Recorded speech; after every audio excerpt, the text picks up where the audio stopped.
some kind of good things happening. Just in brief, I worked on a show a long time ago called Sightings. Anybody remember that one? The pilot episode for Sightings. We did the Area 51 piece.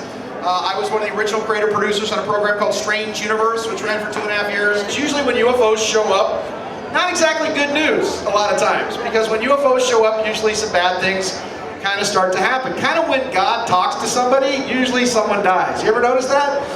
Here's what's been interesting that's been going on. Since 1990, when I was a producer and co-director on a UFO series called UFO Contactees, and we traveled around the world and we gathered about 600 hours of information, interviews with scientists, abductees, researchers. Somebody had a dog barked at a UFO. We went out and talked to them. We went to Italy, we went to Spain, we went to Germany, we went to Switzerland, went to Canada, did all these interesting things. And then people say, well, how can you tell the difference between a good abduction and a bad abduction?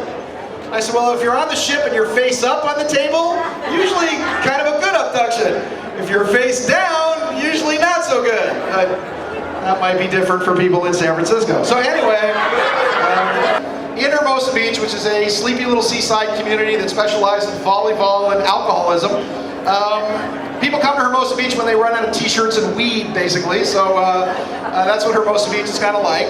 But I pull into my house, and there's about 50 people out in front of my house, all pointing at the sky. This is Halloween, October 31st of last year. And we sit in front of my house for the better part of an hour and watch 3 craft, I'm not kidding, about 150 feet above our heads, moving back and forth over the houses, that look like Christmas wreaths, if you will. They're rings that actually have bulbs in a circle with red lights at the cardinal points, and when the ships actually move, the red lights actually light up in the direction that the objects are going, and they're moving in and out of the clouds at that point. We're sitting there and a couple of girls walk by on their way to the local pubs, and they say, oh, we saw that 2 weeks ago out in front of the pier.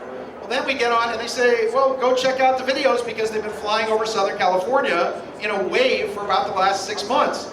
So we go on and we find out that they flew over Hermosa Beach on April 19th of last year, and then August 22nd, and then October 31st. But at the same time, they were also seen in Sylmar, Tustin, Orange County, over Disneyland, all kinds of areas in Southern Cal.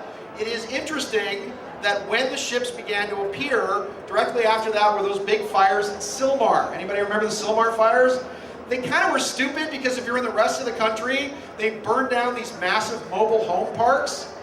Doesn't make any sense. Which part of home and mobile didn't people understand? Don't you just tow your house away when something's on fire? That made no sense to me at all. But the Sylmar the Sylmar fires then led to a whole series, and this affects everybody in Southern California. There has now been a massive amount of earthquake activity, a swarm of several hundred quakes out by the Salton Sea. And at the same time the UFO activity has been going on, I think it's interesting because either they are precursors to this activity or they are drawn to the electromagnetic energies of the Earth and the planet itself. Now, California is a very interesting place for UFO activity. Why? Because here in California, the reason you're called the Golden State here is because you live on a quartz matrix or structure. And this quartz matrix, because quartz retains heat, energy, and information, it means that the very nature of California is psychoreactive because of the quartz, the humming quartz that you all live on, along with the gold that's a fantastic electrical capacitor at the same time. Now, the fascinating thing about San Francisco is that San Francisco is a Gemini city. And it's interesting that the astrological sign Gemini is the twins, or the 2 boys, or Mercury, who is in fact a hermaphrodite. But what Gemini has evolved into, how many Geminis? Any Geminis? How many Scorpios? Okay, there's a sex education class going on for your particular perversions. The thing, hey, nice stereotype, Sean. So here's what's cool about Geminis. What's happened with all you Geminis? What are my Geminis again? Geminis?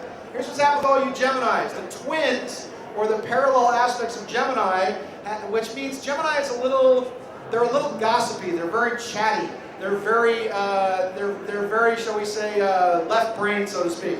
And it's popular information, it's pop music, pop culture, popular news, very rapidly transmitted information. But what's happened with Gemini is that now, and this is the basis of the effect of what's happening in San Francisco, is the essence of Gemini I love San Francisco, don't you? It's like the circus came to town and just stayed. You notice that? It's kind of like the Grateful Dead just never left. Kind of, you okay, sir? You all right? You comfortable? Yeah, okay, there you go. So, it's like doing dinner theater. Can I have a drink, please? Can I have some lobster over here? So the fascinating thing about Gemini is that what you are doing is the depth of your information has gone from pop culture to now the Stargate, where information is being channeled to you directly from the center of the galaxy to allow that information to go out to the rest of the world. The essence of the throat chakra, if you will, the communication vortex, has now moved from the stone Gemini up to Moldavite, which is actually an asteroid that struck near Moldavia 144,000 years or so ago, which is why it's called Moldavite. So the essence of information that you are transmitting here in San Francisco is going through a fundamental change. The UFO phenomenon is so phenomenal because, number one, there's a military aspect of this, where we have governments around the world that are actively studying anti-gravity and antimatter and all of these things that we view as part of the UFO world, if you will. At the same time, there seems to be a massive amount of sightings, but now it's very difficult for us. I mean, 50, 60 years ago it was easy. Now it becomes much more difficult to find out which ones are them and which ones are ours. So Aldous Huxley had an interesting quote. And Huxley said, "We have found a footprint upon the face of the unknown and discovered to our dismay that it is in fact ours." And that's what we're dealing with in the UFO community. And that's why people like myself and the esteemed gentlemen on this panel are investigating a lot of things. And we don't know where the reality of the military aspect ends and where the UFO aspect begins. What I do know is that they seem to show up at great stress points in human history. They seem to show up before fires, before earthquakes, before great natural disasters. And what they seem to be doing is processing the energy of what's going on with each and every single one of us. The sun has not had a sunspot or a coronal mass ignition or emission for approximately the last 450 days or so. The sun has been completely quiescent. In the last 3 weeks or so, the sun has started going crazy.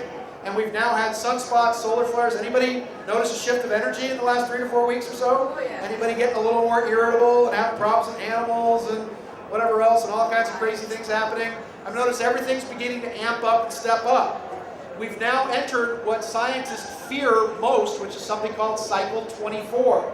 And if you actually look at the Mayan calendar and understand the geometry and the time coding of the Great Pyramid of Giza, the Great Pyramid in an area in the base chamber, which is called the pit or the Well of Souls, has a huge trough that's called the River of Fire that takes place between the years 2012 and 2014. At the same time, the people in the intelligence community that I'm talking to are saying, look, the economies of the world are about ready to be reshaped and remade. They're basically going to demo and plow under the economies of Europe and the United States to replace it with this brand new kind of national socialist system, if you will. I mean, let me see, when was the last time in history that money was out of control and we were in a depression and a very charismatic leader that really knew how to give a great speech took over a country and began to nationalize everything? Anybody remember what country that was? No, I don't know if you can remember. It's kind of interesting.